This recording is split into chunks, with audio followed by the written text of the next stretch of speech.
5 provinsi di wilayah Indonesia, yaitu yang pertama di Kalimantan Timur, kemudian gubernur yang ada di wilayah Direktorat 3, yaitu Gubernur Jawa Tengah. Kita mempunyai persepsi yang sama ketika kita bicara mengenai upaya pemberantasan. Baik.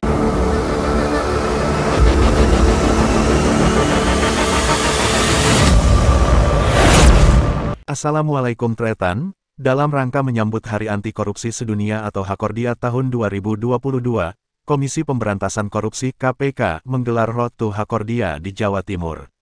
Rencananya, acara tersebut digelar sejak tanggal 1 sampai tanggal 2 Desember tahun 2022. Untuk mempersiapkan acara tersebut, sejak 2 hari lalu, panitia penyelenggara telah melakukan beberapa persiapan. Dan hari ini, tanggal 30 November tahun 2022, masuk pada tahap persiapan akhir. Berdasarkan pantauan Rajawarta di lokasi acara, di Balai Pemuda Surabaya, terlihat kesibukan para pekerja untuk menuntaskan tugasnya masing-masing. Meski diwarnai hujan, pekerjaan terus dikerjakan. Lalu sejauh mana persiapan acara Hakordia, dan acara apa saja yang disajikan dalam acara tersebut? Media ini menemui Irawati Deputi Supervisi Direktorat 3 KPK, berikut penjelasan Ira kepada Rajawarta. Jadi kita membuat rangkaian kegiatan Hakordia, Road to Hakordia 2022, yang dimana di tahun ini dilaksanakan di 5 provinsi di wilayah Indonesia. Yaitu yang pertama di Kalimantan Timur, kemudian di Bali, kemudian di Sumatera Utara, yang keempat di Jawa Timur, dan yang kelima nanti di Jawa Barat. Gitu. Tujuan dari acara ini apa, Bu? Tujuannya tidak bukan adalah kita ingin mengkomunikasikan kepada publik terkait dengan upaya-upaya pemberantasan korupsi yang dilakukan baik oleh pemerintah daerah maupun kementerian lembaga ataupun organisasi. Ini berapa daerah nantinya?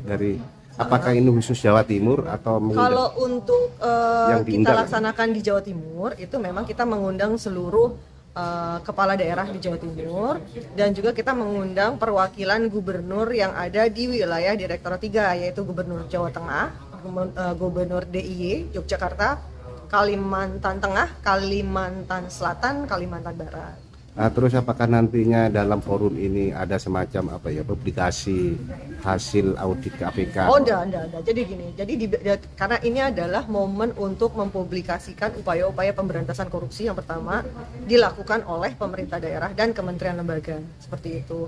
Jadi yang kita tampilkan di sini dalam bentuk pameran atau booth, kemudian juga ada bentuk seminar, kemudian juga ada pemutaran yang dalam konteks adalah pendidikan anti korupsi itu sendiri. Seperti itu. Jadi bukan untuk ajang untuk memberitahukan kepada publik terkait dengan audit dan lain sebagainya begitu. Salah satunya kita melakukan sosialisasi. Nah, beberapa hal misalnya karena terkait dengan isu anti korupsi kan berbagai banyak hal ya. Jadi salah satunya kita membuat seminar mengenai optimalisasi pendapatan daerah melalui pajak mineral bukan logam dan penegakan perizinannya misalnya.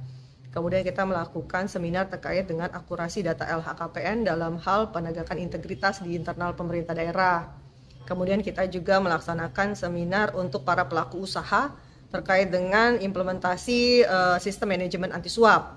Kemudian kita juga buat seminar terkait dengan hak kekayaan intelektual. Kemudian kita juga membuat seminar terkait dengan pungli di sektor pendidikan.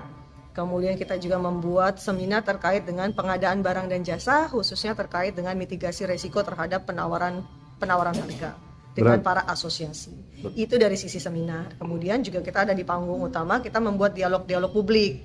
Nah, seperti dari rekan kami di Kementerian Keuangan, mereka akan membuat lelang barang gratifikasi. Kemudian juga ada dialog publik yang dilakukan oleh teman-teman yang lain, seperti itu. Dari sekian banyak acara yang Ibu sebutkan tadi, itu terselenggara di acara ini semua. Betul, jadi terlaksana di tanggal 1 dan 2 Desember bekerja sama antara pihak pemerintah Provinsi Jawa Timur dengan pihak pemerintah Kota Surabaya. Kalau dari hasil seminar itu kan tadi banyak ya, beberapa. Itu nantinya akhirnya endingnya gimana, Bu?